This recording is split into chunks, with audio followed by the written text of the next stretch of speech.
G7 media network మీ digital media భాగస్వామి. సంక్రాంతి సినిమాలు 5 సినిమాలు ఎలా ఓవరాల్‌గా టాలీవుడ్‌కి ఏమైనా మంచి రోజులు స్టార్ట్ అయ్యాయంటారా 2026 నుంచి? ఎంత పెద్ద హీరో అయినప్పటికీ హీరో ఇమేజ్ మీద సినిమాలు నడవటం అనేది అన్ని సందర్భాల్లోనూ నడవదు. అంటే చిరంజీవికి ఇంకో హీరో అవసరం పడ్డాడంటారా? లేకపోతే అనిల్ రావిపూడి వాళ్ళ టార్గెట్ 500 కోట్లు, అంటే లోకల్ మార్కెట్లో 500 క్రోర్స్ అనేది. థియేటర్లో కూర్చున్నటువంటి జనాలకి కొత్త విషయం ఏం చెప్పలేదు, కానీ అతను హడావిడి చేశాడు, ఎంగేజ్ చేయగలిగాడు, ఎంటర్టైన్ చేయగలిగాడు. డైరెక్ట్ మారుతి గారి గురించి ఏం మాట్లాడట్లేదు మీరు? కంటెంట్ ఫెయిల్యూరా, హీరో ఫెయిల్యూరా అంటే కంటెంట్ ఫెయిల్యూరే అనేది ప్రధానంగా ప్రపంచం అంతా మాట్లాడేసింది ఆల్రెడీ. దీనిలో చాలా కమర్షియల్ ఎలిమెంట్స్ అన్నీ చూపించారు, డ్యాన్సులు, విచిత్రమైన గెటప్పులు, ఇవన్నీ. అది వర్కౌట్ అయింది, ఉపయోగపడింది. అతను అనుకున్న 2 పనులు సాకారమైన ఈ సినిమాతో. రవితేజ సినిమా అంటే ఒక యాటిట్యూడ్ ఉంటుంది క్యారెక్టర్కి అనుకుంటారు, కానీ అది లేకుండా తాను సబ్మిసివ్గా ప్రొజెక్ట్ చేసుకున్నాడు. మెగాస్టార్ ఇమేజ్కి తగ్గ సినిమా కాదంటారా? మెగాస్టార్ ఇమేజ్ అనేది అసలు ఇమేజ్లు సినిమా కన్జ్యూమ్ అవుతోంది, కానీ అది లెక్కల్లో కనిపించట్లా. నమస్తే, welcome to G7 news special. Sankranti వచ్చింది, సందడి తెచ్చింది. ఈ సంగతి ఎలా ఉన్నా కూడా సినిమాలకు సంబంధించి, అలాగే సినీ రంగానికి సంబంధించి ఒక శుభ సూచకం, అంటే ఒక శుభ పరిణామంగానే చెప్పాలేమో. ఎందుకంటే 2026 సంక్రాంతి బరిలో 5 సినిమాలు నిలిచాయి. దాదాపు స్టార్ హీరోల సినిమాలు అని చెప్పొచ్చు.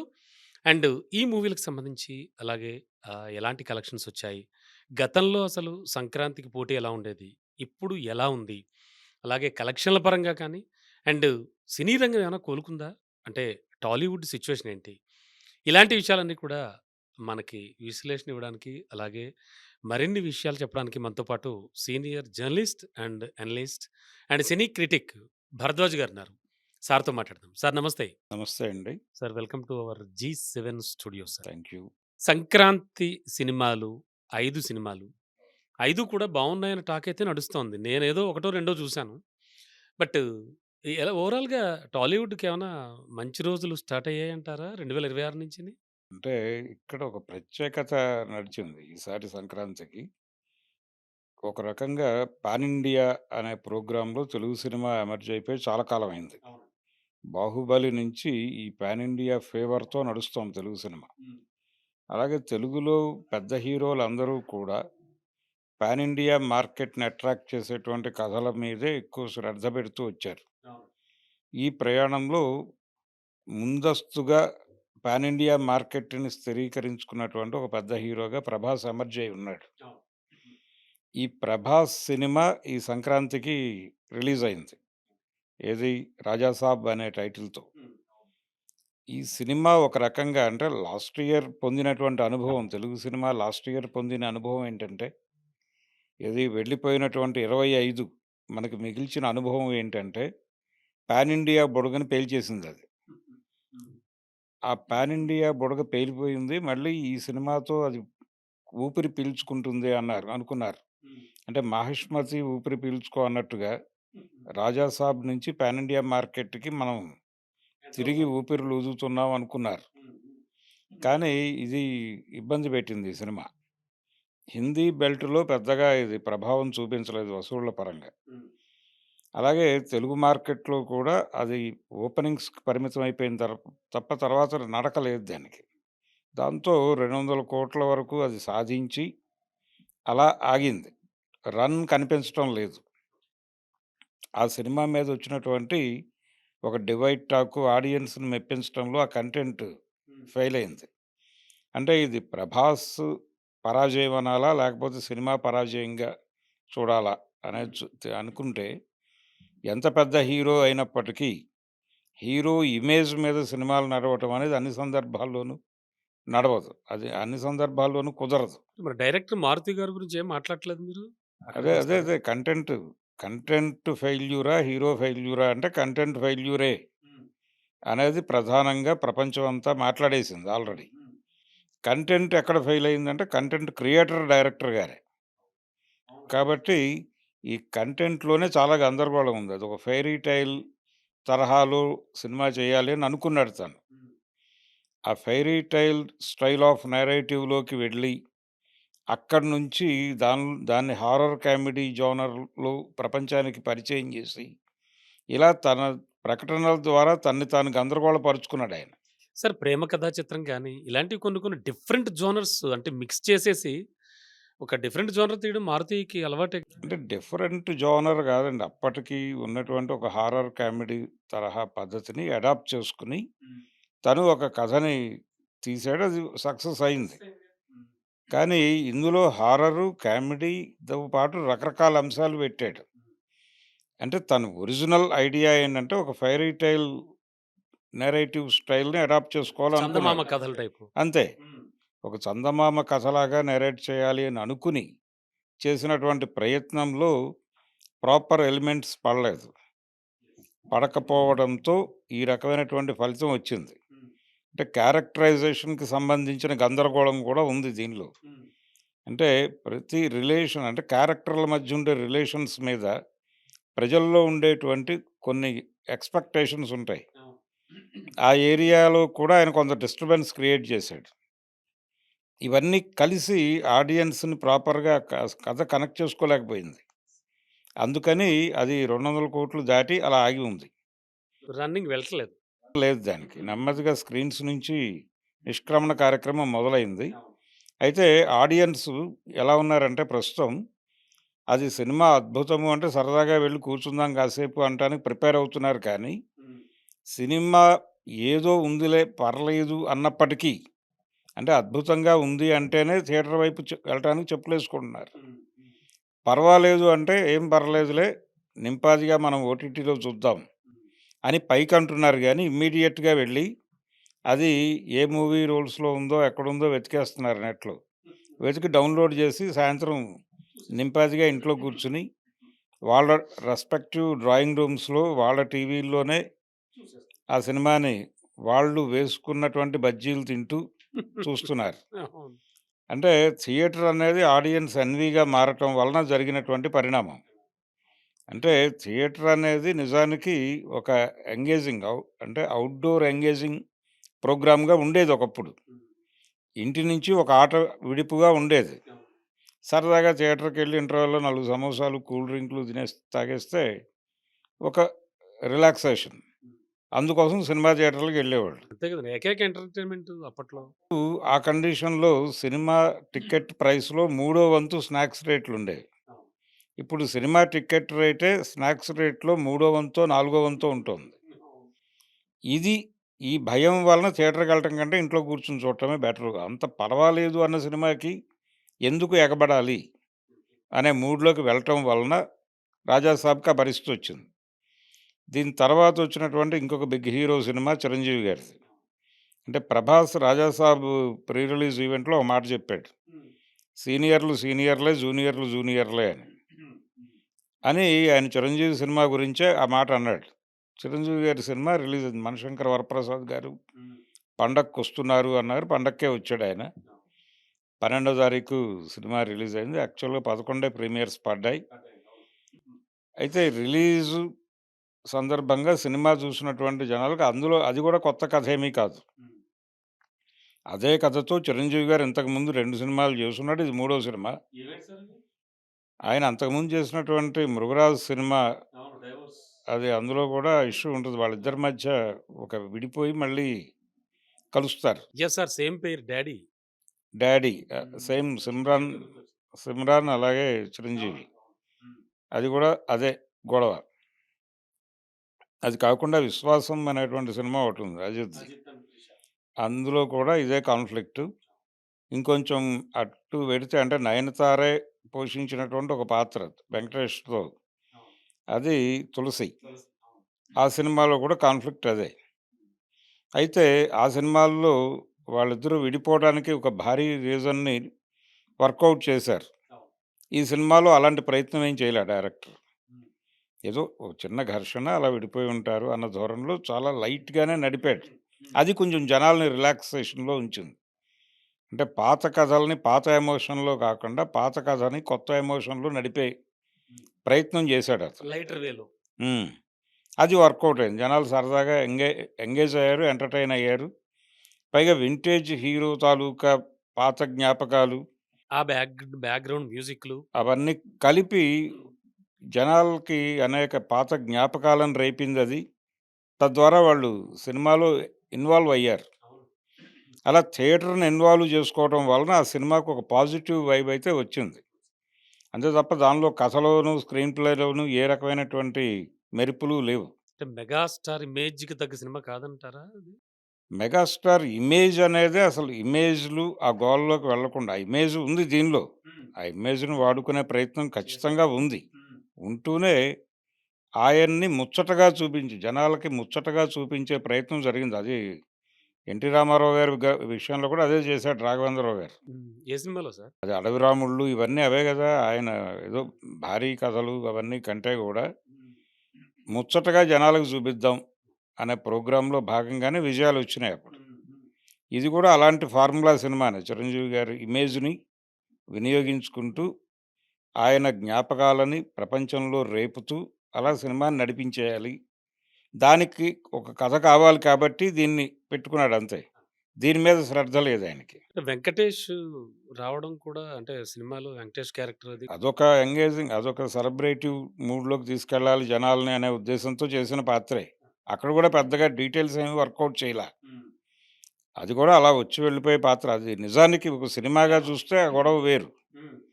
కానీ ఈ సెలబ్రేటివ్ టోను చిరంజీవి, వెంకటేషు కలవటము, దాని తాలూకా ప్రభావము అవన్నీ కలిపి సినిమాని కొంత డ్రైవ్ చేసినాయి. అంటే 'చిరంజీవికి' ఇంకో హీరో అవసరం పడ్డాడంటారా? లేకపోతే 'అనిల్ రావిపూడి'? అంటే ఇంకో హీరో అవసరం పడ్డాడు అని సిద్ధాంతం చేయటానికి కూడా ఒక స్కోప్ ఉంది. ఎందుకంటే 'వాల్తేరు వీరయ్యలో' రవితేజని ఎగ్జాక్ట్‌లీ సార్. తీసుకొచ్చారు కాబట్టి ఇక్కడ వెంకటేష్‌ని తెచ్చారు హ్మ్. అని అంటున్నారు గానీ, నిజానికి అక్కర్లేదు. అక్కర్లేదు గానీ ఆయన సలహా మేరకే అది జరిగింది అనేది జనాలకు తెలుసు ఆల్రెడీ. కాబట్టి అదొక ధోరణి. అది ఆ సినిమా జనాల్ని ఏదో మేరకు రంజింపచేయటం కారణంగా అది 200,00,00,000 దాటి 300,00,00,000 దిశగా వెడుతోంది. వాళ్ళ టార్గెట్ 500,00,00,000 అంటే లోకల్ మార్కెట్‌లో 500 క్రోర్స్ అనేది ఇది బిగ్ సార్ ఫిగర్. అంటే పండగకి రిలీజ్ అయిన సినిమాలన్నీ కలిపి 500,00,00,000 దాటుతున్నాయని కూడా అది ఉంది. అయితే ఈ సినిమా సోలోగా వీళ్ళు పెట్టుకున్న టార్గెట్ 500 క్రోర్స్. వెళ్తుందంటారా? అయితే 280 అనే పోస్టర్ వేశారిప్పుడు. అవును. అదే పోస్టర్స్ రోజు రోజు వస్తున్నాయి. వేశారు. ఇది ఇంకో 2, 3 రోజులు స్ట్రాంగ్‌గా ఉంటుంది. ఒక 100 వేసినా గాని అది 380కెళ్తుంది. హ్మ్. 380-400 దగ్గర ఎక్కడైనా ఆగే అవకాశాలున్నాయి. పెరిగితే దానికంటే కొంచెం రైజ్ అవుతుంది. అది కూడా బిగ్ నంబరే. అంటే లోకల్ మార్కెట్ సినిమాకి ఆ రెవెన్యూ అనేది పెద్దదే. అవునండి. పాన్ ఇండియా సినిమాలు టాక్ డివైడ్ అయిపోయి కొంత బ్యాడ్ అయితే సినిమా 500,00,00,000 దగ్గర ఆగుతుంది అనేది మన మార్కెట్ సర్వే ప్రకారం ఉన్నటువంటి ఒక వాస్తవం. హ్మ్. అది యావరేజ్ అంటే 700, హిట్ అంటే 1000, సూపర్ హిట్ అంటే 1800,00,00,000 అనేది ఒక స్కేల్ రెడీ చేసి పెట్టుకున్నాం మనం. హ్మ్. ఆ స్కేల్ ప్రకారం లోకల్ మార్కెట్ సినిమా 200, 300 అనేది చాలా బిగ్ ఫిగర్. నిజానికి 'వెంకటేష్‌తో' అనిల్ రావిపూడి చేసినటువంటి 'సంక్రాంతికొస్తున్నాం' సంక్రాంతికొస్తున్నాం లాస్ట్ ఇయర్. లాస్ట్ ఇయర్ సినిమా అది 300 క్రాస్ అయింది. ఈ 300 క్రాస్ అవ్వటం అనేది అప్పటికి బిగ్ ఇష్యూ. అవునండి. అవును. సో, అది దాన్ని దాటి వెళ్తోంది ఈ సినిమా అనేది ఒక ప్రచారం. వెళ్ళొచ్చు కూడా. హ్మ్. థియేటర్‌లకి జనాలు మూవ్ అవుతున్నారు ఆ సినిమాకి. సరదాగా కాసేపు చూసొద్దామని. హ్మ్. ఇది అది ఆ సినిమాకి సంబంధించి. అంటే కమర్షియల్‌గా చూస్తే అది నంబర్ 1 పొజిషన్‌లో ఉంది. ఆ రకంగా సక్సెస్ అయింది. కాసుల పరంగా చూస్తే అది నంబర్ 1 పొజిషన్‌లో ఉంది. దాని తర్వాత పొజిషన్‌లో హ్మ్. ఆహ్, 'అనగనగా ఒక రాజుగారు' నిలబడుతుంది. హ్మ్. ప్రస్తుతానికి. నిలబడి ఉందది. అంటే ఆ సినిమాకేంటంటే ఆ హీరో మీద నెగెటివ్ ఒపీనియన్ లేదు జనాలకి. అవునండి. కొద్దో గొప్పో పాజిటివ్ ఒపీనియన్ ఉంది. అతని మీద ఒక ఎక్స్‌పెక్టేషన్ కూడా ఉంది. అవునండి. అవును. ఈ ఎక్స్‌పెక్టేషను, నెగెటివ్ లేకపోవడం ఈ 2 కలగలిసి సరే. జనాల్ని థియేటర్ వైపు నడిపించగలిగింది ఆ సినిమా. అవును. థియేటర్‌లో కూర్చున్నటువంటి జనాలకి కొత్త విషయం ఏం చెప్పలేదు గానీ అతను. హ్మ్. హడావిడి చేశాడు, ఎంగేజ్ చేయగలిగాడు, ఎంటర్‌టైన్ చేయగలిగాడు. అంతే. ఓకే. అందులో కూడా కొత్త కథలేమీ లేవు. కాకపోతే ఒక ఎలక్షను, ఆ ఎలక్షన్ మీద ఒక చిన్న హడావిడి క్రియేట్ చేశాడు. సోషల్ మీడియా, పొలిటికల్ ఏరియా దానికి సంబంధించిన లింకులు అవి అల్లుకోవడంతో జనాలకు కొంచెం కొత్తగా అనిపించింది. హ్మ్. కాన్ఫ్లిక్ట్‌లో కొత్తదనం లేదు. వ్యూహంలో కొత్తదనం ఉంది. ఆ మేరకు అతను సినిమాని పాస్ చేయటం మాత్రమే కాదు, అది సక్సెస్‌ఫుల్‌గా నడుస్తోంది. జనాలు థియేటర్‌లకెళ్తున్నారు. కాబట్టి అది మంచి రెవెన్యూనే కలెక్ట్ చేయగలుగుతోంది. 80 పైన వాళ్ళు ఆల్రెడీ పోస్టరేసేశారు. అవునండి. అవును. అంటే 100,00,00,000 దాటి వెళ్తుంది ఈ సినిమా అనే కాన్ఫిడెన్స్ అయితే ఉంది మేకర్స్‌కి. ఒకటి తన మార్కెట్‌కి ఒక విస్తృతి దొరికింది ఈ సినిమా ద్వారా. నవీన్ పోలిశెట్టి సినిమాకి కాదు, అతనికి పర్సనల్‌గా ఒక అచీవ్‌మెంట్ ఇది. అలాగే తను ఇంకొకటి అనుకున్నాడు ఈ సినిమా మొదలైనప్పుడే. తనని ఒక కామెడీ హీరో అలా ఇలాంటి జోనర్‌లో నుంచి ఒక క్రౌడ్ పుల్లింగ్ హీరోగా ఎమర్జ్ అవ్వాలి అని అనుకున్నాడు. కమర్షియల్ హీరోగా తనకి ఒక రైజ్ కావాలి. ఆ దిశగా ఒక అడుగు ముందుకేసే సినిమా ఆ విషయంలో అవ్వాలి. సక్సెస్ అయ్యాడంటారా ఆ అయితే? విషయంలో కూడా సక్సెస్ అయ్యాడు. అలా 2 విధాలుగాను ఈ సినిమా అందుకని దీనిలో చాలా కమర్షియల్ ఎలిమెంట్స్ అన్నీ జొప్పించారు. డాన్సులు, చిత్ర విచిత్రమైన గెటప్పులు ఇవన్నీ. అది వర్కౌట్ అయింది. అది వర్కౌట్ అయింది, ఉపయోగపడింది. అతను అనుకున్న 2 పనులు సాకారం అయినాయి ఈ సినిమాతో. సో, అది ఒకటి. మేకింగ్ సైడు ఆ సినిమా అంటే ఇంతకుముందు మనం చెప్పుకున్నటువంటి 'మనశంకర వరప్రసాద్' గారు making side, film making quality wise తూకమేస్తే, ఈ సినిమా ఇప్పుడు చెప్పుకున్నటువంటి 'నవీన్ పోలిశెట్టి' సినిమాకి ఏ క్వాలిటీ అయితే ఉందో, ఆ సినిమాకి కూడా అదే క్వాలిటీ ఉంది. కాకపోతే అక్కడేంటంటే అదనంగా స్టార్ కాస్ట్ ఎక్కువ అవడంతో రెమ్యూనరేషన్‌ల బడ్జెట్ ఎక్కువైంటుంది. ప్రొడక్షన్ తగ్గి అక్కడ పెరిగుంటుంది. అది వాళ్ళ గొడవ. వీళ్ళకి తూకం సరిపోయింది. వీళ్ళ ఇమేజులకి పెట్టిన బడ్జెట్‌కి తూకం సరిపోయింది. వీళ్ళు అనుకున్న వ్యూహం వర్కౌట్ అయింది. 80,00,00,000 ఇప్పటికి రిటర్న్స్ అంటే గొప్ప విషయం అది. ఇది 100, 125, 150 ఆ ఏరియాలో ఎక్కడో ఆగుతుంది. అంటే ఓవరాల్‌గా ఇవన్నింటికి కూడా సంక్రాంతి అనేది ఒక పెద్ద అసెట్‌గా నిలిచిందేమో. డెఫినెట్‌గా. అంతే కదా సార్? డెఫినెట్‌గా అసెట్ అంటే నిజానికి గతంలో కూడా సంక్రాంతికి 5, 6 సినిమాలు రిలీజ్ అవ్వటం అనేది పెద్ద విషయం కాదు. అంటే సార్ 'మాస్ మహారాజా' అసలు 'రవితేజ' టైటిలే డిఫరెంట్‌గా వచ్చాడు. టైటిల్ మాత్రమే కాదు డిఫరెంట్‌గా ఉంది. కంటెంట్ కూడా కొంత డిఫరెంట్‌గా ఉండాలనుకున్నాడు డైరెక్టరు కిషోర్ తిరుమల. అలాగే రవితేజ తన్ని తాను యాటిట్యూడ్ లేనటువంటి క్యారెక్టర్‌లో చేశాడు. రవితేజ సినిమా అంటే ఒక యాటిట్యూడ్ ఉంటుంది క్యారెక్టర్‌కి అనుకుంటారు గానీ, అది లేకుండా తన్ని తాను సబ్మిసివ్‌గా ప్రొజెక్ట్ చేసుకున్నాడు. అది జనాలకి కొంత ఇంట్రెస్టింగ్‌గా అనిపించింది సినిమాలో కానీ, అది కూడా కొత్త కంటెంట్ కాదు. కంటెంటులో ఉన్నటువంటి ఇబ్బంది వలన రెండోది అంతిమంగా ఆయన ఇచ్చేటువంటి సందేశం. ఆ సందేశం విషయంలో గూడా ప్రజలకు కన్‌ఫ్యూజన్ ఉంది. ఇవన్నీ కలగలిసి ఆ సినిమాలో తను ఎంత చేయగలడో అంతా చేశాడు. రవితేజ కష్టం కనిపించింది తెర మీద. ఇంకొంచెం కొత్తగా ఆలోచించుంటే బాగుండేది డైరెక్టరు అనేది ప్రజాభిప్రాయం. మరి అది కూడా బానే వసూలు చేస్తుంది. భారీ వసూళ్ళేం లేవు. సినిమాకి పెద్దగా నెగెటివ్ టాక్ రాలేదు గానీ జనం థియేటర్‌లకెళ్ళట్ల. రీజన్ ఏమిటి? ఎక్కడ ఆగుతున్నారు వీళ్ళు? థియేటర్‌కెళ్ళకుండా ఓటీటీకి గూడా ఎళ్ళట్లా వీళ్ళు. థియేటర్లకి, ఓటీటీలకి మధ్య ఒక ఆల్టర్‌నేటివ్ ప్రోగ్రామ్ తీసుకొని, ఒక యూ టర్న్ తీసుకొని అటు వెళ్తున్నారు. పైరసీ వైపు. కాబట్టి సినిమా కన్జ్యూమ్ అవుతోంది. కానీ అది లెక్కల్లో కనిపించట్లా. అది గొడవ. సో, ఆ సినిమా బీభత్సమైన ఓపెనింగ్స్ రాలేదు. రన్ గూడా అలాగే ఉంది. స్థిరంగా ఏదో నడుస్తోంది. దాని గొడవ అది పడుతోంది. అంతే తప్ప రేస్‌లో ఉన్న సినిమాగా అనుకునే పరిస్థితి అయితే లేదు దానికి. ఏ విధంగా చూసినా. సో, అది రవితేజ గారికి సంబంధించిన పరిస్థితి. అంటే రన్నింగ్ ఏమన్నా వెళ్ళగలుగుతుందా ఫ్యూచర్? లేదండి, మూవ్ అవుతుందంటే ఈ 4, 5 రోజులు నడిచిపోతుంది. అంటే నెగటివిటీ లేదు అనే దాంతో వాళ్ళు ఓటీటీకి సినిమాని మూవ్ ఆన్ చేసేసుకొని అక్కడికెళ్ళిపోతారు. అక్కడ కొంత రెవెన్యూ జనరేట్ అవుతుంది. గట్టెక్కేస్తారు. అది వర్కౌట్ అయిపోయిన ప్రాజెక్టే. సో, చివర్లా మాట్లాడుతున్నాం గానీ, ఇది నిజానికి ఈ 2 సినిమాలను ఒక చోట పెట్టి మాట్లాడాలి. ఏది 'అనగనగా ఒక రాజు', 'నారీ నారీ నడుమ మురారి' ఫ్రమ్ శర్వానంద్. ఆ సినిమా కూడా అంటే స్క్రీన్ ప్లేలో చిన్న చిన్న మ్యాజిక్కులు చేసుకుంటూ వెళ్ళాడు. జనాల్ని ఎప్పటికప్పుడు కన్‌ఫ్యూజ్ చేస్తూ, ఎంగేజ్ చేస్తూ, ఎంటర్‌టైన్ చేస్తూ, అలా ఏ సన్నివేశానికి ఆ సన్నివేశం విడివిడిగా డిజైన్ చేసుకుంటూ నడిపిన సినిమా అది. అంటే ఈ సినిమాకి అలాగే ఇందాక మనం చెప్పుకున్నటువంటి 'భర్త మహాశయులకి' కొన్ని సిమిలారిటీస్ ఉన్నాయి. అంటే అక్కడ ఇద్దరు హీరోయిన్‌లు, ఇక్కడ కూడా ఇద్దరు హీరోయిన్‌లు. వీళ్ళ గొడవేంటి, వీళ్ళ మధ్య కాన్‌ఫ్లిక్ట్ ఏంటనేది వేరు. ఆ కాన్‌ఫ్లిక్ట్ వేరు. ఆ గొడవ వేరు. దానికి దీనికి సంబంధం లేదు. కానీ అక్కడి వరకే సూత్రం. కొన్ని సన్నివేశపరమైనటువంటి సిమిలారిటీస్ కూడా ఇద్దరు హీరోయిన్‌లు, ఒక హీరో అవ్వటం వలన దొర్లాయి. కానీ కాన్ఫ్లిక్ట్ వేరే. వాళ్ళ కాన్ఫ్లిక్ట్ వాళ్ళదే, వీళ్ళ గొడవ వీళ్ళదే. బట్ ఇది కూడా బానే ఉంది సినిమా. ఇది బానే వెళ్తోంది జనంలోకి. పాజిటివ్ వైబ్‌తో వెడుతోంది. ఇంకా భారీ కలెక్షన్స్ దిశగా లేదిది. ఇప్పుడిప్పుడే రైజ్ మొదలైంది. ఈ రైజ్ రన్ వైపు డ్రైవ్ చేస్తుంది అని అందరూ ఎక్స్‌పెక్ట్ చేస్తున్నారు. డ్రైవ్ అయ్యే పరిస్థితి అయితే కనిపిస్తోంది. సినిమా మరీ అంత ఇబ్బంది పెట్టలేదు. సార్ ఇప్పుడు చెప్పిన అన్ని సినిమాల్లో నంబర్ 1 పొజిషన్ అంటే ఏ సినిమా చెప్తారు? అంటే కంటెంట్ పరంగాను సినిమాని సినిమాగా చూస్తేనేమో అవి 2 ఫ్రంట్ రోలో పెట్టాలి. ఏది 'నవీన్ పోలిశెట్టి' సినిమా, అలాగే 'శర్వానంద్' సినిమా. ఆ తర్వాత థర్డ్ ప్లేస్‌లో 'చిరంజీవి' గారి సినిమాని పెట్టక తప్పని పరిస్థితి. ఆ తర్వాత ప్లేస్‌లో 'రవితేజ' గారి 'భర్త మహాశయులు'. ఆ తర్వాత చిట్ట చివరి స్థానంలో 'రాజాసాబ్' ఐదో నంబర్‌లో ఉంటాడాయన. అంటే అంతటి మెగాస్టార్ అంత వెరైటీగా చాలా చాలా ఈజ్‌తో చేసిన సినిమాని మూడో ప్లేస్ అంటే సినిమాగా చూస్తే దాని పరిస్థితి అదే. Yes sir. కానీ కమర్షియల్‌గా అది నంబర్ 1 పొజిషన్‌లో ఉంది. అంతే కదా! అది అప్పుడు మళ్ళీ మారతాయి నంబర్‌లు. ఓకే.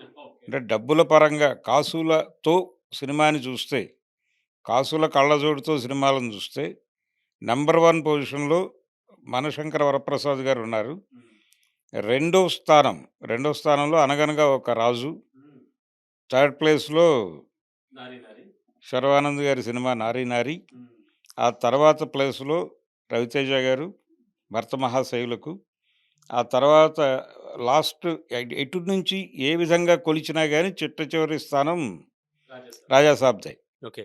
సార్ 'రాజాసాబ్' మీద చాలా చాలా రిలీజ్ ముందు కానీ, రిలీజ్ తర్వాత కానీ చాలా చాలా వివాదాలొచ్చాయి. అంటే ఆయన పిల్లర్ నంబర్ చెప్పడం, మీరు రండి అనడం. అంటే అంటే ఇవన్నీ చాలా వివాదం ఏం లేదు. ఆయన ఒక కాన్ఫిడెన్స్‌లో చెప్పాడు.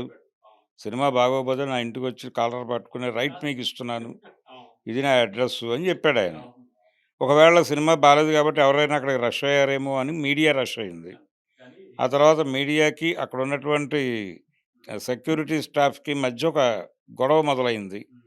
ఆ గొడవ చిలికి చిలికి గాలివానే సినిమా కొంత అంటే కంటెంట్‌లో ఉన్నటువంటి గందరగోళానికి తోడు ఇది ఇంకో కొత్త గందరగోళాన్ని రేపి సినిమాని బ్యాడ్ చేసింది. అంటే ఓవరాల్‌గా 'ప్రభాస్' గురించి మనం ఎక్కువ మాట్లాడుకోవాలి. ఎందుకంటే pan India, pan world star అసలంటే దాన్ని ఎలా కొలవాలో కూడా తెలీదు. 'సలార్‌లు' తర్వాత 'బాహుబలిలు' ఇన్నొచ్చిన తర్వాత వచ్చిన 'ప్రభాస్' సినిమా మరి. అంటే ఇది ఫెయిల్యూర్ అంటే సార్ సూటిగా సుత్తి లేకుండా ఒకే మాటలో చెప్పాలంటే 'ప్రభాస్' ఫెయిల్యూరా? 'మారుతి' ఫెయిల్యూర్ అనుకోవాలా? ఇది మారుతి ఫెయిల్యూరే. మారుతి ఫెయిల్యూర్. ఇది ఇది డిజాస్టర్.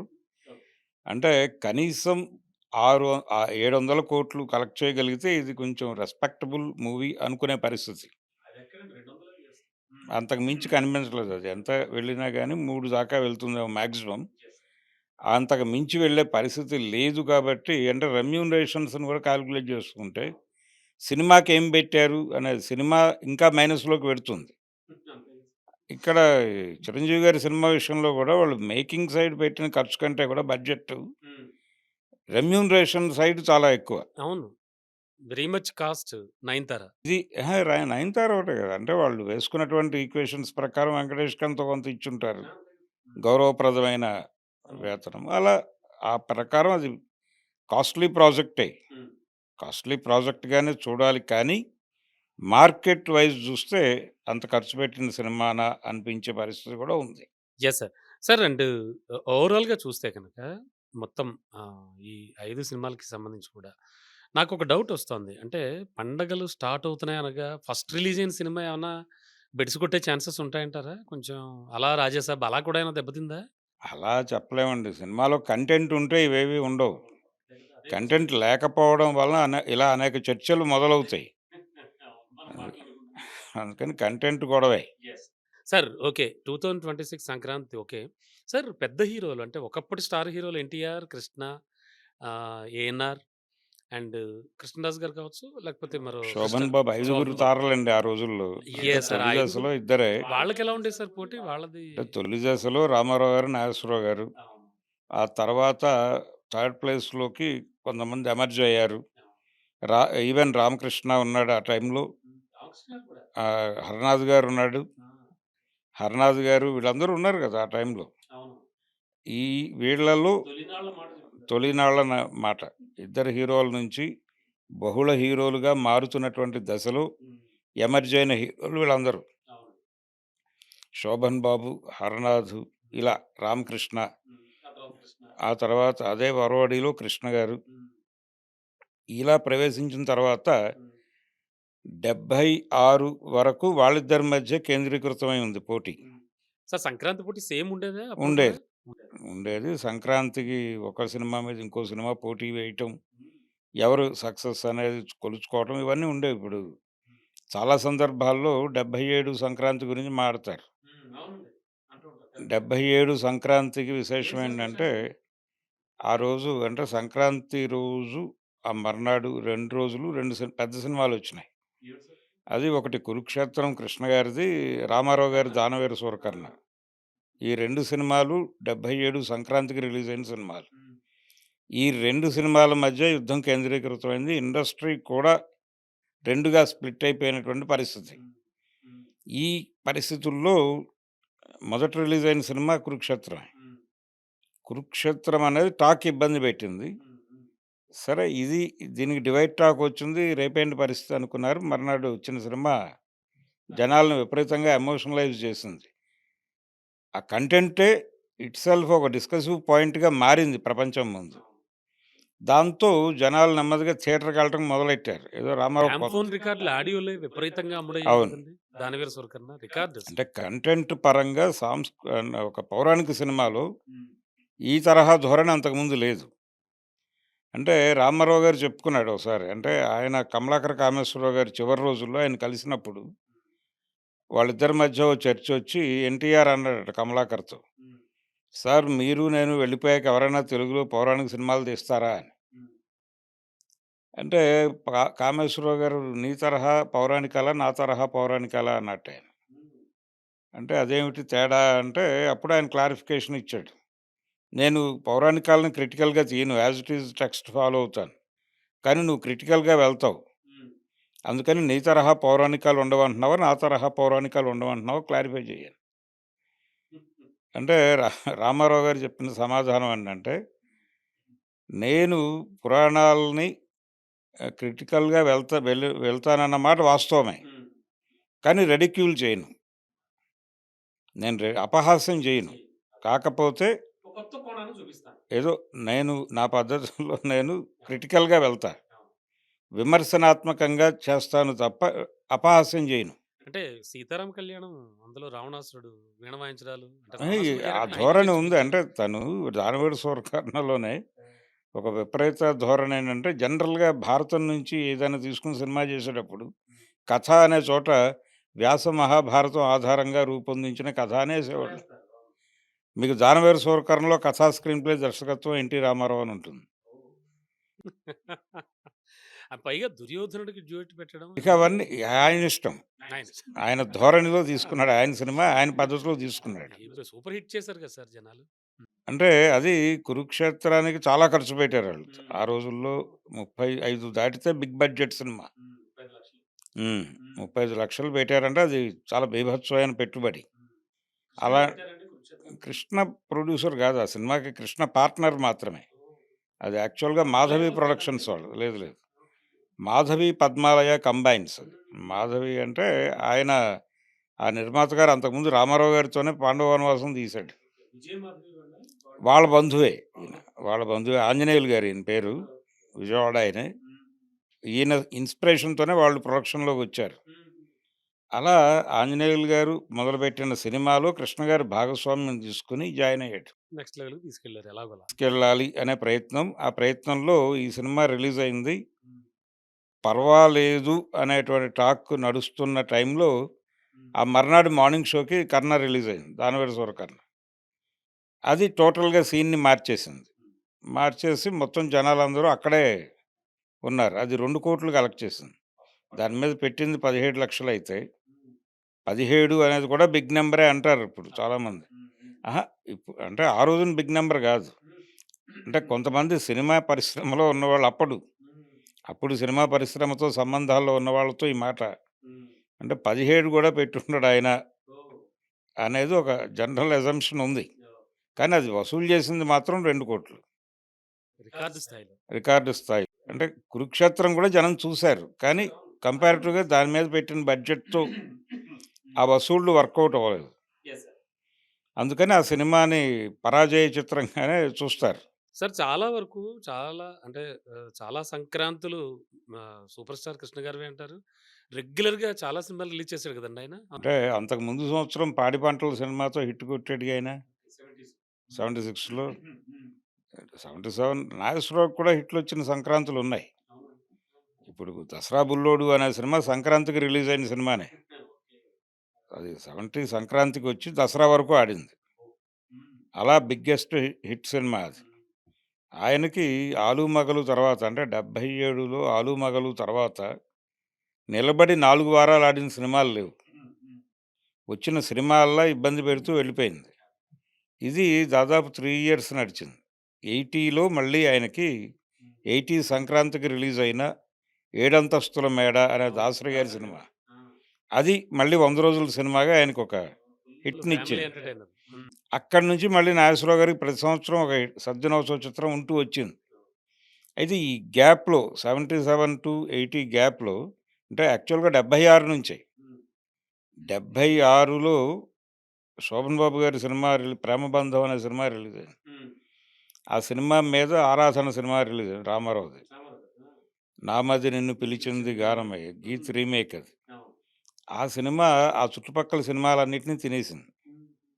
అంటే చాలా పెద్ద హిట్ 'సిల్వర్ జూబ్లీ' సినిమా అది. అప్పటినుంచి నెమ్మదిగా అప్పటి వరకు 'ఎన్టీఆర్ వర్సెస్ ఏఎన్నార్‌గా' నడిచింది. 76 నుంచి 'రామారావు వర్సెస్ కృష్ణ'గా మారింది సీన్. మారి అక్కడి నుంచి చివరి వరకు రామారావు గారు వెళ్ళిపోయే వరకు 'ఎన్టీఆర్ వర్సెస్ కృష్ణ'గా యుద్ధం నడిచింది ఆ 4 ఏళ్ళు.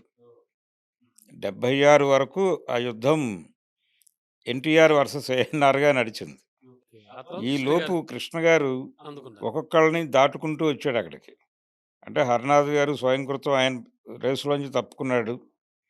ఇలా ఒక్కొక్కళ్ళు రేసులోంచి తప్పుకుంటూ కృష్ణ గారు అక్కడికొచ్చేసాడు. 76 నాటికి ఎన్టీఆర్‌కి ఇమ్మీడియేట్ పోటీదారు కృష్ణే అనే వాతావరణానికి తీసుకొచ్చేసాడు. కానీ ఇద్దరు కలిసి కూడా చాలా సినిమాలు చేశారు కదా సార్. దేవుడు ఈయన ఆయన అభిమాని గదా! తను స్వయంగా నేను ఎన్టీఆర్ అభిమానినని చెప్పుకున్నాడు గదా! కాదు సార్, దేవుడు చేసిన మనుషులు కూడా సంక్రాంతికేనా రిలీజ్ అయింది? లేదు. సంక్రాంతి కాదు. అది విడిగా అది పెద్దగా అంటే యాక్చువల్‌గా ఆ సినిమా రామారావు గారితో ఆయన బ్యానర్‌లో చేశాడు. 'పద్మాలయలో' కృష్ణ గారు రామారావుని మెయిన్ హీరోగా పెట్టి, తను ఒక క్యారెక్టర్ చేసిన సినిమా అది. అంటే రీజన్ ఆ సినిమాకి అంటే ఒక డయాస్ మీద 'పన్నంటి కాపురం' సినిమా సద్దినోత్సవ సభకి రామారావు గారిని చీఫ్ గెస్ట్‌గా పిలిచారు. ఎందుకు పిలిచారు అంటే, ఆ ప్రాజెక్ట్ ప్రభాకర్ రెడ్డి గారి సినిమా అది. ప్రభాకర్ రెడ్డి గారు ప్రొడ్యూసర్ ఆ సినిమాకి. అయితే ఆ ప్రొడక్షన్‌లో కృష్ణ గారిని ఇన్వాల్వ్ అవ్వమని అడిగాడాయన. అడిగితే, "ఇది ఒకసారి రామారావు గారికి చెప్పండి. చెప్దాం. ఆయన గనక ఇది డబ్బులు పెట్టొచ్చు అంటే పెడతాను నేను." ప్రభాకర్ రెడ్డి గారు బాగా నమ్మేవారా అండి? ప్రభాకర్ రెడ్డి కాదు కృష్ణ. సారీ. ఓకే. ప్రభాకర్ రెడ్డి కృష్ణని ఇన్వాల్వ్ అవ్వమని అడిగాడు ఆ ప్రాజెక్ట్‌లో. కలర్ సినిమా అది. కొంచెం బిగ్ కాస్టింగ్ ఉంది. బడ్జెట్ పెరుగుతోంది. సో, నువ్వు కూడా భాగస్వామిగా వస్తే బావుంటుంది అని ఒక ప్రపోజల్ పెట్టాడు ఈయన. ఆయన అష్యూరెన్స్ అడిగాడు. వెళ్ళి ఆయనకి చెప్పారు. ఇది కథ. ఇందులో డబ్బులు పెట్టొచ్చా? మీ అభిప్రాయం చెప్తే దాని ప్రకారం ముందుకెళ్తామని. ఆయన ఇది మా ఉమ్మడి కుటుంబం సినిమా కథే కదా! అంతకు మించి ఏమి లేదు దీనిలో. అయితే అప్పటికి ఉమ్మడి కుటుంబాలు వెళ్ళిపోయినాయి జీవితాల్లో నుంచి. ఆయన ఒక లాజిక్ చెప్పాడు. రామారావు గారు ఏమంటాడంటే, మన జీవితాల్లో నుంచి ఏదైతే వెళ్ళిపోయిందో దాన్ని తెర మీద చూసి ఆనందించడానికి సిద్ధంగా ఉంటాం. మనం జీవితంలో పాటించని విలువలని తెర మీదో, పుస్తకాల్లోనో చదివి ఆనందించే ఒక లక్షణం ఉంటుంది మనిషికి. ఆ వీక్‌నెస్ మీదే మేము ఉమ్మడి కుటుంబం సినిమాని వ్యాపారం చేసాం. సో, అదే వ్యాపారం ఇప్పుడు కూడా ఈ సినిమాకి వర్కౌట్ అవుతుంది. మీరు డబ్బులు పెట్టండి ఏం కాదు అలాగే హిట్ అయిందిగా. అని చెప్పాడాయన. అది నిజంగా ఆయన చెప్పినట్టుగానే హిట్ అయింది. అందుకని ఆ సద్దినోత్సవ సభకి ఆయన్నే ముఖ్య అతిథిగా పిలిచారు. ఆ వేదిక మీద కృష్ణ గారు ఆడియన్స్‌తో మాట్లాడుతూ అన్నగారు డేట్స్ ఇస్తే నేను నా బ్యానర్‌లో సినిమా తీస్తాను అని ప్రకటించాడు. వెంటనే ఆ ఆయ లేచి ఆయనకి ఆల్టర్‌నేటివ్ లేదు. హ్మ్. లేచి అది విజయవాడలో జరిగింది హ్మ్. సభ. సత్యనారాయణ స్వామి. సద్దినోత్సవ సభ. ఆ విజయవాడలో ఆ వేదిక మీదే మీరు స్క్రిప్ట్‌తో రండి నేను డేట్స్ ఇస్తానన్నాడు. అనక తప్పని పరిస్థితి. హ్మ్. అంతే కదా! అలా వచ్చిన ప్రాజెక్ట్ అది. దేవుడు చేసిన మనుషులు. బట్ సూపర్ హిట్ అది సినిమా. పెద్ద హిట్. అలా వాళ్ళిద్దరి మధ్య 76 నుంచి స్ట్రెయిట్ వార్ మొదలైన టైం. అది 77లో ఈ 'కురుక్షేత్రం' దానవీర సూరకర్ణలో ఆయనే పైచేయి. అంతే. ఆయన కొట్టేసాడు. బట్ సార్ ఎన్ని చెప్పండి, ఎన్ని చేసినా కూడా కృష్ణ గారే సంక్రాంతి హీరో అని అప్పట్లో కొంచెం అనుకునేవారని ఇద్దరు అవును. ఇద్దరి మీద నడిచిందది. కృష్ణకి అంటే ప్రతి హిట్ ఎక్కువ. సంక్రాంతి అంటే ఆయనకి కొంత ఇబ్బంది పడుతున్న టైంలో పాడి పంటలు సంక్రాంతికొచ్చి హిట్ ఇవ్వటం. ఆ తర్వాత వరస. ఆ తర్వాత ఆయన మళ్ళీ నిలబడ్డాడు. అంటే అంతకుముందు 'సీతారామరాజు' నుంచి వరుస ఫ్లాపులొచ్చినాయి ఆయనకి. హ్మ్. హ్మ్. 'సీతారామరాజు' తర్వాత వచ్చిన ఫ్లాపుల నుంచి వచ్చిన మొదటి హిట్టు 'పాడి పంటల' సినిమా. దాదాపు కెరియర్ అయిపోయింది అనుకున్నాడాయన. హ్మ్. అనుకున్న టైంలో మళ్ళీ పాడి పంటలతో నిలబడి ఆ తర్వాత చేసిన సినిమా. హ్మ్. ఇమ్మీడియేట్‌గా మళ్ళీ ఒక 3, 4 ఏళ్లలో హ్మ్. ఈ ప్రాజెక్ట్ ఎత్తుకున్నాడాయన. హ్మ్. ఒక ఏడాదిలోనే, ఓకే. 1 ఇయర్‌లోనే 'కురుక్షేత్రంతో' వచ్చాడు. హ్మ్. వచ్చి మళ్ళీ సఫర్ అయ్యాడు. అలా ఆయన ప్రయోగాలు చేయటము, దెబ్బలు తినటం ఇవన్నీ ఉన్నాయి ఆయన హ్మ్. జీవితంలో. అంటే నంబర్ 1 కానీ, పచ్చని సంసారం కానీ, ఇంకా అవి సంప్రదాయం గాని తర్వాత అవన్నీ సాంప్రదాయం పెద్దగా ఆడలేదు గానీ నంబర్ 1 ఆడింది. నంబర్ అవును. 1 ఆడింది. అన్ని సంక్రాంతి సినిమాలే కదా! సంక్రాంతి సినిమాలే. అంటే సంక్రాంతి అనేది చాలామంది హీరోలని అకామిడేట్ చేస్తుంది. ఉదాహరణకి అంతే. హ్మ్. 80 సంక్రాంతికి హ్మ్. ఒక్క 'శోభన్ బాబు' తప్ప మిగిలిన అందరూ ఉన్నారు. అప్పట్లో 5గురు హీరోలు వచ్చిన పరిస్థితి కృష్ణరాజు 80కి గారితో కూడా రిలీజ్ అయింది. ఎమర్జ్ అయింది. హ్మ్. అంటే రామారావు, నాగేశ్వరరావు, కృష్ణ, శోభన్ బాబు, హ్మ్. కృష్ణరాజు ఇలా 5గురు హీరోలు. హ్మ్. ఈ 5గురు హీరోల సినిమాలో శోభన్ బాబు గారి సినిమా కూడా ఉంది గానీ, దాన్ని పోస్ట్‌పోన్ చేసుకున్నారు అప్పుడు. హ్మ్. రామారావు గారి 'ఛాలెంజ్ రాముడు' ఓహ్! అలాగే అప్పుడు చిరంజీవి నాగేశ్వరరావు. పెద్ద లేదా అండి? చిరంజీవి లేడు. అప్పుడు ఎంత 78 కదా ఎంట్రీ ఆ! ఇతను. మీరు 80 గురించి 80 గురించి చెప్తున్నాను. హ్మ్. 80 సంక్రాంతికి రామారావు గారిది 'ఛాలెంజ్ రాముడు', హ్మ్. నాగేశ్వరరావు గారిది 'ఏడంతస్తుల మేడ', రైట్. హ్మ్. కృష్ణ దా రాఘవేంద్రరావు గారు. కృష్ణ గారు, రాఘవేంద్రరావుల మొదటి కాంబినేషన్ సినిమా 'భలే కృష్ణుడు'. భలే కృష్ణుడు. ఓకే. ఓకే. కృష్ణరాజు, మధుసూదన్ రావు గారులతో 'శివమెత్తిన సత్యం' హ్మ్. ఈ సినిమాలొచ్చినాయి. అయితే కమర్షియల్‌గా 'ఛాలెంజ్ రాముడు' బాగా డబ్బులు కలెక్ట్ చేసింది. అంటే హైయెస్ట్ అంటే ఓపెనింగ్స్ అవన్నీ నడిచిపోయాయి. ఆయన ఇమేజ్ మీద సినిమాలు అంతే కదా! నడుస్తున్న టైం అది. హ్మ్. సో, ఆ సినిమా ఎక్కువ డబ్బులు కలెక్ట్ చేసింది కానీ రన్ రాలేదు. హ్మ్. 'రన్' ఈ సినిమాకొచ్చింది 'ఏడంతస్తుల మేడ'కి. హ్మ్. అది లిమిటెడ్‌గా రిలీజ్ చేశారు పద్ధతిగా. దానికి డేస్ వచ్చినాయి. సద్దినోత్సవ చిత్రంగా నిలబడింది. అది. అవును. అలాగే 'కృష్ణ' గారి సినిమా ఫెయిల్ అయింది. హ్మ్. అది కమర్షియల్‌గాను, డేస్ పరంగా అన్ని విధాలుగాను దెబ్బతింది. హ్మ్. 'భలే కృష్ణుడు.' హ్మ్. 'భలే కృష్ణుడు' ఫ్లాపు. 'శివమెత్తిన సత్యం' మళ్ళీ రన్ వచ్చింది దానికి. డబ్బులొచ్చినాయి. ఆ సినిమా బానే ఆడింది. సద్దినోత్సవం చేసుకుంది 2, 3 అంటే ఈ 'రంగూన్ రౌడీ', 'కటకటాల రుద్రయ్య' ఆ లైన్‌లో వచ్చిన సినిమానా ఆ అండి? వరుసలో వచ్చింది. ఆ సినిమా నిలబడింది.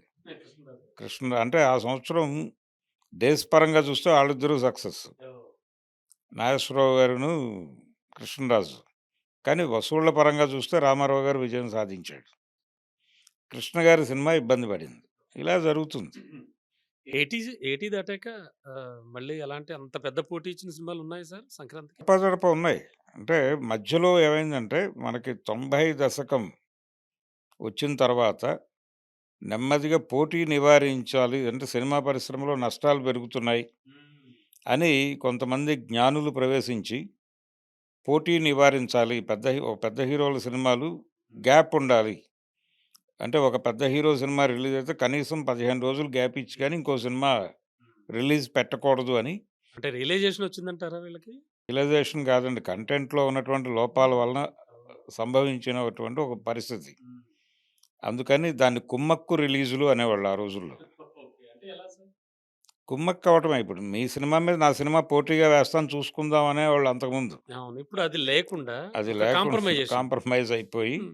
మీ సినిమా రిలీజ్ అయ్యాక 15 రోజులకి నాది రిలీజ్ అవుతుంది. ఆ సినిమా రిలీజ్ అయినప్పుడు మొత్తం దేశంలో ఉన్న అన్ని థియేటర్‌ల్లోనూ అదే ఆడుతుంది. ఓహ్! సినిమా చూడాలనుకున్నటువంటి ప్రేక్షకుడికి నో ఆప్షన్. ఆ సినిమాకి మాత్రమే వెళ్లి తీరాలి. అలా ఈ ఈ సినిమా ద్వారా జనాల డబ్బులు కొల్లగొట్టడం అయిపోయిన తర్వాత రెండో సినిమాని రిలీజ్ చేసేవాళ్ళు.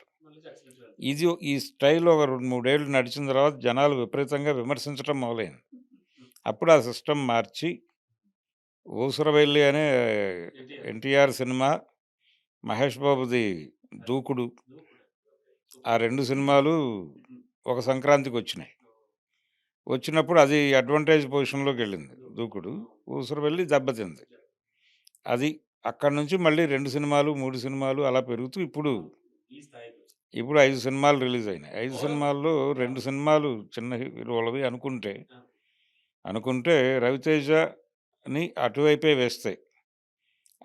వేస్తే అంటే 'ప్రభాసు', 'చిరంజీవి' అలాగే 'రవితేజ' అనుకుంటే అదొక సెట్టు. ఇదో సెట్టు. ఈ సెట్‌లో 'నవీన్ పోలిశెట్టి' కొంత అడ్వాంటేజ్ తీసుకున్నాడు. అంటే స్క్రిప్ట్ సైడ్ ఇది కొంత వెరైటీగా ఉంది. స్క్రీన్ ప్లే బావుంది అనే అభిప్రాయం ఉంది క్రిటిక్స్‌లో. ఏది 'నారీ నారీ నడుమ మురారికి.' ఉన్నప్పటికీ ఆ సినిమాని వసూళ్ల పరంగా వెనక్కి ఇబ్బంది పెడుతుంది శర్వానంద్ ఉన్నటువంటి పొజిషన్. అంటే తన సినిమా మీద ఆడియన్స్‌లో కొంత కాన్ఫిడెన్స్ ల్యాప్స్ అవ్వటం వలన ఆ కండిషన్ ఉండింది. అయితే ఇదే పరిస్థితుల్లో 'నవీన్ పోలిశెట్టి' మీద ఎక్స్‌పెక్టేషన్స్ ఉన్నాయి జనాల్లో. ఆ ఎక్స్‌పెక్టేషన్స్ ఈ సినిమాకి వాళ్ళు క్రియేట్ చేసినటువంటి వైబు ఇవన్నీ కలిసి ఆ 80,00,00,000 పోస్టర్ ఏసే పరిస్థితికి తీసుకెళ్ళింది. అది కూడా రైజ్ అవుతోంది. 'నారీ నారీ నడుమూరారి' కూడా రైజ్ అవుతోంది.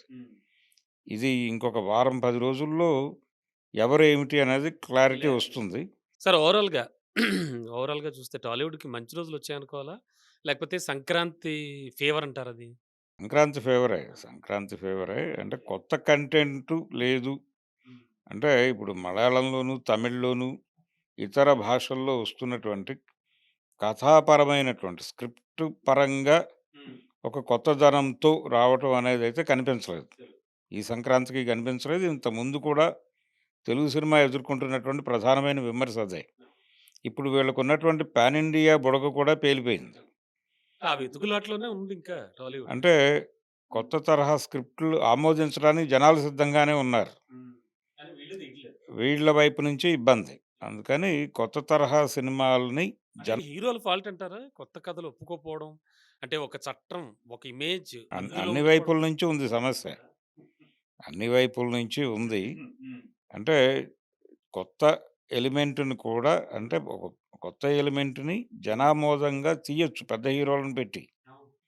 అది ఆహ్, 'మోహన్ లాల్' వాళ్ళు చేస్తున్నారు కదా సార్! అదే ఆ తరహా ధోరణిని అడాప్ట్ చేసుకోవాలి డైరెక్టర్లు. హ్మ్. ఇప్పుడు తెలుగులో కూడా అలాంటి ప్రయత్నాలు అప్పుడప్పుడు చేస్తూ వచ్చారు. ఇప్పుడు 'భగవంత్ కేసరి' అనే సినిమా ఉంది. అవును. అనిల్ రావిపూడిదే. సారీ. హ్మ్. దానిలో కొంత ఆ ధోరణి కనిపించింది. అవును.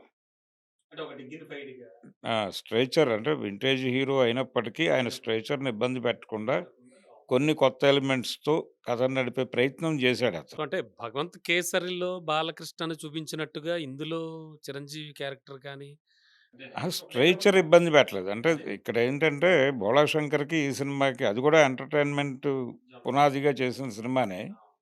కాకపోతే అక్కడ ఎంటర్‌టైన్‌మెంట్ వికటించింది. వికటించడానికి కారణం ఏంటంటే వాల్తేరు వీరయ్య సక్సెస్‌ని చూసి వాత పెట్టుకున్నారాళ్ళు. స్ట్రెచర్‌ని ఇబ్బంది పెట్టారు. హీరో స్ట్రెచర్‌ని దృష్టిలో పెట్టుకొని ఏ పరిధిలో వెళ్ళాలి అనేటువంటి నిబంధనలు లేకుండా వెళ్లి దెబ్బతిన్నారాళ్ళు. దాన్ని ఒక జాగ్రత్తగా తీసుకున్నాడు అనిల్ రావిపూడి. తీసుకొని చిరంజీవి స్ట్రెచర్‌ని ఇబ్బంది పెట్టని, కుదిరితే ఎన్హాన్స్ చేసేటువంటి సన్నివేశాలతో వెళదాము అని ఒక సరిహద్దులు గీసుకొని స్పష్టంగా ఆ రేఖల మధ్య నడిచాడు. అందుకని ఇది అడ్వాంటేజ్ పొజిషన్‌లోకెళ్ళింది సినిమా. 70 ఏళ్ళొచ్చేసాయి. ఏమిటి ఆ విగ్గులు, ఏమిటి ఆ డ్రెస్సులు, ఆ పూల చొక్కాలు, ఏమిటి హీరోయిన్‌లతో ఆ డాన్సులు ఇలాంటివేవో సోషల్ మీడియాలో చాలా నడిచినప్పటికీ ట్రోలవుతున్నాయి చిరంజీవికి అంటే సంబంధించి. దాన్ని జనాలు వింటేజ్ హీరోల సినిమాలు సరదాగా ముచ్చటగా చూస్తారండి. ఇంట్లో తాతగారు డాన్సులేస్తే మనోళ్ళందరూ ఎంటర్‌టైన్ అయినట్టు అంతే. ఇదొక ముచ్చట. ఇప్పుడు 72 ఏళ్ల వయసులో ఆయన 'వాణి విశ్వనాథ్‌తో' హ్మ్. డాన్సులు చేశాడు కదా! రామారావు గారు. అవును. అవును. జనాలు ఇష్టపడతారు. విశ్వామిత్ర గాదండి. ఆ తర్వాత వచ్చిన 'అశోక' సినిమాలో ఆయన వాణి విశ్వనాథ్‌తో డాన్సులేసిన వీడియోలు ఇప్పటికీ చూస్తున్నారు కదా యూట్యూబుల్లో. 'చండశాసనుడు' సినిమాలో ఆయన రాధతో డాన్సులు చేశాడు చూసారు గదా! ఆయన మనవరాలిగా నటించినటువంటి శ్రీదేవితో ఆయన 'వేటగాడులో' డాన్స్ ఏసిన అవన్నీ జనాలు చూస్తే ఇది ముచ్చటగా చాలా లైట్ చూసారు అంటారు. గదా! ముచ్చటే అది కూడా ముచ్చటే. అంటే వాళ్ళిద్దరూ తాత, మనవరాలుగా నటించి ఒక 3 ఏళ్ల గ్యాప్‌లో అది 72లో వచ్చింది. ఇది 77లో వచ్చింది. అంటే ప్రొడక్షన్ వైస్ చూసుకుంటే 4 ఏళ్ళు తేడా. 4 ఏళ్లలో ఆయన శ్రీదేవి ఆయన పక్కన హీరోయిన్. పైగా వాళ్ళిద్దరూ హిట్ అయ్యారు. ఆ తర్వాత వరుస హిట్‌లొచ్చినాయి. కాబట్టి శ్రీదేవి, రామారావు హిట్ పెయిర్ అనే ప్రచారం అయిపోయింది. సో, వాళ్ళిద్దరూ బడిపంతుల్లో తాత, మనవరాలుగా నటించారు అనేది వెనక్కెళ్ళిపోయింది. ఇది కండిషన్. సో, అవన్నీ చూసుకుంటే ఇది పెద్ద విషయం కాదంటారు. వింటేజ్ హీరోలని సరదాగా వాళ్ళ వాళ్ళ పాత మెమరీస్ ఇప్పుడు 'అడవిరాముడులో' కూడా రాఘవేంద్రరావు చేసిన మాయాజాలం ఏమిటి ఒక్కసారి ఆయన పాత రెఫరెన్స్‌లు కూడా తీసుకున్నాడు ఆ సినిమాలో. అంటే ఈ కృషి ఉంటే మనుషులు ఋషులవుతారు అనే పాట వాంటెడ్‌గానే ప్లాన్ చేశారు. అంటే రామారావు గారేసిన పాత 'వాల్మీకి' ఆ రెఫరెన్స్‌లన్నీ తో ఒక ఇది నడపాలి. అంటే ఆయనతో ఆయన అప్పటికి చెయ్యనటువంటి డాన్సులు చేయించారు అందులో. ఈ ఆరేసుకోబోయి పారేసుకున్నాను ఈ గొడవంతా లేదు అప్పటి వరకు ఆయన క్యారెక్టర్‌లో. అంటే దాదాపు ఆయన కొంచెం డిఫరెంట్‌గా వెళ్ళేవి సినిమాలు. దేశోద్ధారకులు ఈ పద్ధతిలో వెళ్తున్న ధోరణి నుంచి కొంచెం చిన్న డీవియేషన్. ఆ డీవియేషన్ తీసుకోవాలి అనుకున్నప్పుడు ఆడియన్స్ పూర్తిగా ప్రిపేర్ అయ్యి ఉంటారో లేదో తెలీదు. అందుకని ఆడియన్స్ మూడ్ డిస్టర్బ్ చేయకుండా ఉండటం కోసం రామారావు గారి స్ట్రెచర్‌ని బలంగా నిలబెట్టే ఒక పాటుండాలి అనే ఉద్దేశంతో ఆ కృషి ఉంటే మనుషులు ఋషులవుతారు అనే పాటను ప్లాన్ చేసి దానిలో ఆయన్ని విభిన్నమైన గెటప్పుల్లో చూపించి అంటే జస్ట్ లైక్ 'పుణ్యభూమి నాదేశం' అంతే. పాటలాగా? అప్పుడు కూడా వాడింది అదే ఫార్ములా. అదే ఫార్ములా అందులో ఆయన వాల్మీకిగా చూపిస్తాడు, రాముడిగా చూపిస్తాడు, ఏకలవ్యుడిగా చూపిస్తాడు. ఇవన్నీ కలిపి వర్కౌట్ చేశాడు. అందుకని అది జనాలు ముచ్చటగా చూస్తారు. అంటే వింటేజ్ హీరోలను చూడడానికి ఇష్టపడుతూనే ఉంటారు జనాలు ఎప్పటికిని సినీ ప్రేక్షకులు. చూస్తారు. అయితే అక్కడ కొన్ని పద్ధతులు పాటించాలి. అది మీరితే 'భోళాశంకర్' లాంటి అనుభవం వస్తుంది. ఎనీవే టాలీవుడ్‌కైతే సంక్రాంతి వల్ల కొంచెం బానే వెలుగులు వచ్చాయి. చూద్దామండి ఇది ఎంతవరకు కంటిన్యూ అవుతుందన్నది. అండ్ సార్ రీసెంట్‌గా ఒక ఏఆర్ రెహమాన్‌కి సంబంధించి మతానికి సంబంధించి ఏదో ఒక వ్యాఖ్య చేశాడు. మళ్ళీ వెనక్కి తీసుకున్నాడు. ఏమిటంటే ఆయన లైఫ్ కొంచెం డిస్టర్బ్డ్‌గా ఉందంటారా? ఏమనుకోవాలి? ట్రబ్బుడుగా ఏం లేడండి అంటే ఆయన. భార్య ఏదో లేదు. విడిపోవడం అవే. అదంతా అదే వ్యక్తిగతమైన గొడవ. దానికి సంబంధం లేదు. ఇది ఆయన ఒక ఇంటర్వ్యూలో మాట్లాడుతూ చాలా పద్ధతిగానే మాట్లాడాడు గానీ, దాన్ని వివాదాస్పదం చేశారు. ఆయన మాట్లాడిందేంటంటే వివరణ ఇచ్చుకోక తప్పని పరిస్థితికి తీసుకెళ్లారు వాతావరణాన్ని. అయితే ఆయన ఒరిజినల్‌గా మాట్లాడిందేంటంటే, తను తన ముందుకొచ్చిన ప్రశ్నేంటంటే, "మీరు భారతీయ సినిమాలకి ఎక్కువ కనిపించడం లేదు" అనేది. అంటే భారతీయ సినిమాలంటే బాలీవుడ్ సినిమాలకి ఆయన పెద్దగా కనిపించట్లేదు ఈ మధ్య ఏమిటి కారణం అని. దానికి ఆయన చెప్పిందేంటంటే, బాలీవుడ్ మీద ఒక ప్రెషర్ ఉంది. వాళ్ళు బాలీవుడ్డు ఇది అంటే వాళ్ళకున్నటువంటి ఒక చార్మ్ ఉంది పాతది. దాన్ని రీబిల్డ్ చేసుకోవాలి అనేటువంటి ఒక దీనిలో ఉన్నారు ఒక ప్రోగ్రామ్‌లో. ఆ ప్రోగ్రామ్‌లోకి వాళ్ళని నెట్టేసింది సౌత్ సినిమానే. అంటే 'బాహుబలి' తర్వాత బాలీవుడ్ మీద సౌత్ జెండా అని విపరీతంగా మీడియాలో ప్రమోషన్ జరిగింది గదా! అవును.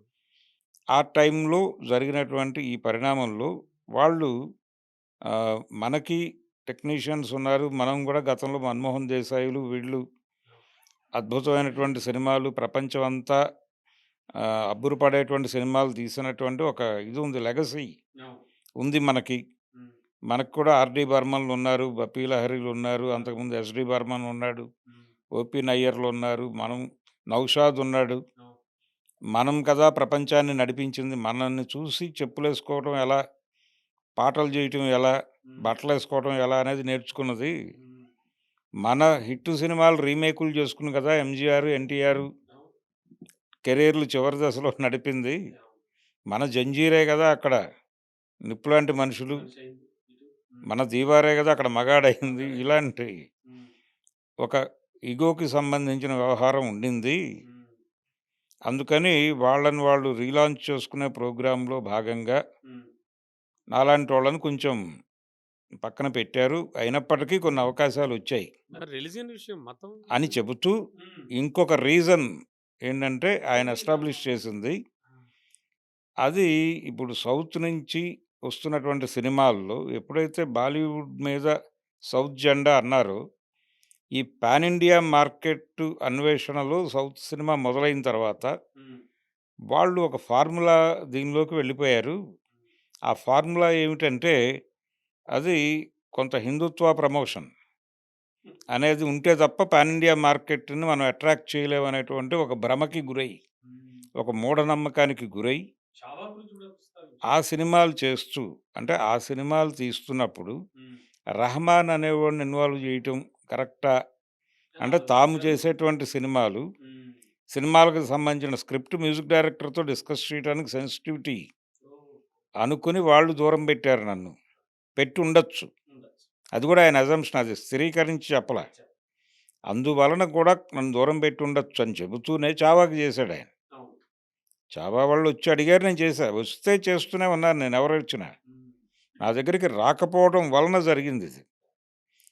నా దగ్గరికి రాకపోవడానికి ఇవి రీజన్స్ అనుకుంటున్నాను నేను అని చెప్పాడు. అంతే తప్ప ఏం విమర్శించలేదు ఎవరిని. ఎవరిని విమర్శించలేదు ఆయన. కాకపోతే ఇప్పుడు ఆయన్ని విమర్శిస్తున్న వాళ్ళున్నారు. ఆయనేదో మతపరమైన గొడవ, అంటే తను ముస్లిం కావడం వలన తనకు అవకాశాలు ఇవ్వలేదని రెహమాన్ గారు అనేశాడు అని అంటున్నారు, కానీ అది అనలేదు ఆయన. ఆ మాట అంటే చావా ప్రస్తావన తీసుకొచ్చేవాడు కాదు. దానికి చేసేవాడు కూడా కాదు. జనాలు వాళ్ళకున్నటువంటి రిజర్వేషన్లలో భాగంగా నన్ను పక్కన పెట్టారు అన్నాడు. వాళ్ళు నా దగ్గరకు వచ్చుంటే వాళ్ళ సినిమాలకు కూడా చేసుండేవాడిని అనే ఆయన ఉద్దేశం. తనని పట్టించుకోకపోవడానికి కారణాలు ఏమిటో చెప్పే ప్రయత్నం చేశాడు ఆయన ఓపెన్గా.